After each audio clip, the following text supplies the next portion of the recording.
My husband has been starting to gross me out lately, and now it's getting to the point where he can't even remember 70% of our conversations about how he makes me feel, and I'm starting to feel like I just want out of this marriage.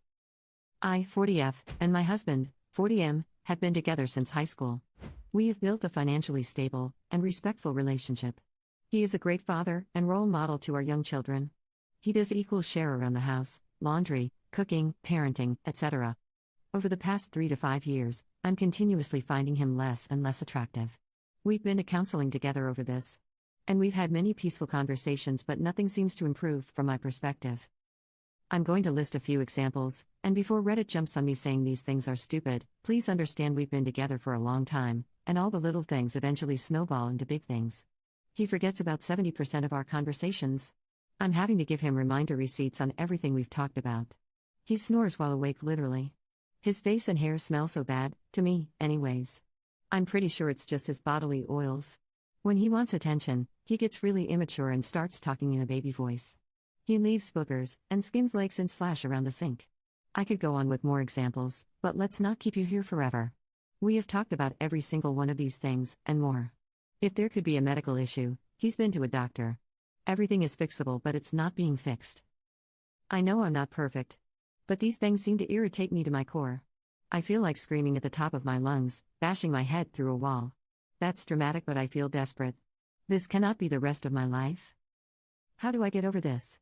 Or what can we further do so we can live happily the rest of our lives? Edit, this is really blowing up. And I'm thankful for everyone's comments. Keep commenting. I think a lot of us are finding community, and can resonate with one another.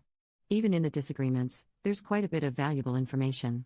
There's a lot of actionable items I am considering as I plan my next move. More medical checkups/specialist appointments, therapy, HRT, big girl conversations, etc. Many balls are up in the air, and I will come back to do an update once I have the ducks in a row. Update. First, thank you to everyone who commented and took the time to share insight. I read as much as I could. As a newbie Redditor, it was pretty overwhelming. Just a few of my own comments. I do recognize I'm in perimenopause. I will be talking to my doctor about this. Even though the rage boils my entire being, I still remember how to be gentle, kind, and empathetic. I was never a raging batch towards him like a few suggested. I'm more forceful with my tone to truly get my message across. As many of you pointed out in the comments, I've let a lot slide in the past, which is how I've gotten here.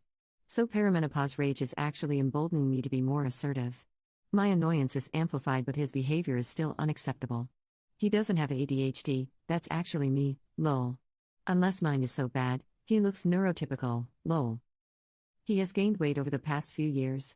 He's not obese, but he's been an athlete the majority of his life, and so the extra 50 to 70 pounds is probably a lot for him and is causing a lot of the issues. The hygiene issues will have to be discussed another day. Based on what happened tonight, I don't think he could have handled it. I will be making skincare suggestions but will not be purchasing things for him. He's a grown-ass man and can do that himself. I've been proactive to make sure I'm taking care of myself as I age. I don't need to be making his doctor appointments and buying him his skincare. And the baby voice thing, I'll just keep telling him it's deeply unattractive and honestly gross. To the update, sorry so long, it was like I was talking to a child. Tonight, we were relaxing in bed, and I began by saying, have you ever considered getting tested for sleep apnea? He says, apprehensively, yes. I have, and waited for me to continue. I said, I've been doing some research and I'm wondering if maybe you have it because of the snoring while being wide awake. He said he would like to try exercise first because he knows that's where a lot of his breathing problems stem from. I continued by saying it's not just the snoring, but if it's lack of oxygen, maybe that would explain the weak memory. He continued to say he knows he has a thick neck and wants to try working out first. I stayed quiet for a long time after this. Eventually, I said, you've been saying you want to exercise for a long time and it hasn't happened. It's fine that you want to get back into shape, but I'm more concerned about the lack of memory and I can't wait around for you to find time to work out. I feel like I can't have meaningful conversations with you. I can't trust you're going to remember them. He just kept going back to the exercise solution. So I said I'm grasping at solutions to present to you, hoping you'll consider something to improve this. This is a you thing now, and I can't do it for you. I've been giving you suggestions for a while, and now including getting tested for sleep apnea. Choose what you want to do or not, but I can't live like this anymore. It was quiet for a long time, and it was pretty obvious he wasn't really understanding the full scope of it. So I continued to say that I don't have a partner I can trust to have any type of conversation with, because there's no guarantee that he'll remember. I try to have mindless conversation about plans that we have or about the kids, and when he proves again that he can't remember, it makes me feel even more alone. I told him I can't have a partner where I can't connect with or feel I can share important things with knowing I'll be disappointed and let down later. He tried to deflect by asking how often I thought this was happening. Let me tell you, if I was a violent person, now is about the time I would have ripped his eyeballs out. He seriously was not understanding the severity of this. I said, it happens enough that I try to give you a little, but when you forget I'm reminded all over again that you do this often enough. I'm angry all the time about it, is how often you forget. If you need that indicator, he acknowledged this. I asked him if he noticed the majority of our conversations over the past few years happen over text. I told him this is because I think if it's in writing, at least he can go back and reread it and remind himself. This is why I don't want to talk to him in person anymore. He deflected again by saying he thought we texted more because the kids aren't around and it's easier to focus and have conversation.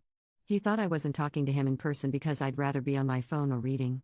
I told him I do those things because I don't want to talk to him in person. I finally said he needs to figure this out because I can't live like this.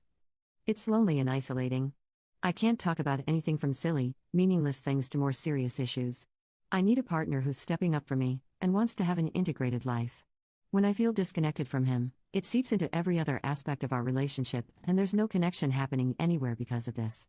I reminded him to choose what solution he wants to explore, but I won't be providing any more suggestions. This is a him thing to fix. And if it doesn't get it figured out, I don't think I can survive the relationship. I left it at that.